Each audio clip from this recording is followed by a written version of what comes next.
सबसे पहले आपको बताएंगे कि कौमी असम्बली के इजलास में वक्फा सवालात के दौरान बात करने की इजाज़त न मिलने पर PTI का एहतजाज सामने आया है। वक्फा सवालात के दौरान PTI अरकान ने नारेबाजी की और डेस्क भी बजाया।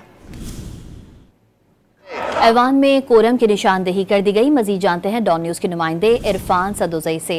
इरफान से भी राब्ता करने की कोशिश करेंगे, आपको अपडेट करें। कौमी असम्बली के इजलास में वक्फा सवालात के दौरान बात करने की इजाज़त न मिलने पर PTI का एहतजाज किया गया। वक्फा सवालात के दौरान PTI अरकान ने नारेबाजी की और डेस्क बजाया। आपको अपडेट कर रहे हैं, कौमी असम्बली के इजलास में वक्फा सवालात के दौरान बात करने की इजाज़त न मिलने पर PTI ने एहतजाज किया। कौमी असम्बली के इजलास में वक्फा सवालात के दौरान बात करने की इजाजत नहीं दी गई थी, इस पर PTI का एहतजाज सामने आया था। वक्फा सवालात के दौरान PTI के अरकान ने शदीद नारेबाजी की, हुल्लड़बाजी की और ऐवान में कोरम की निशानदेही कर दी गई थी। कौमी असम्बली में तहरीक इंसाफ के एहतजाज पर वज़ीर कानून आज़म नज़ीर तारड़ बरहम हुए और कहा कि असम्बली का एक डेकोरम होता है, इस ऐवान की कोई तो कद्र रहने दें। स्पीकर कौमी असम्बली सरदार आया सादिक ने भी अपोजिशन से शिकवा किया कि वो अवाम की सियासत नहीं करना चाहते।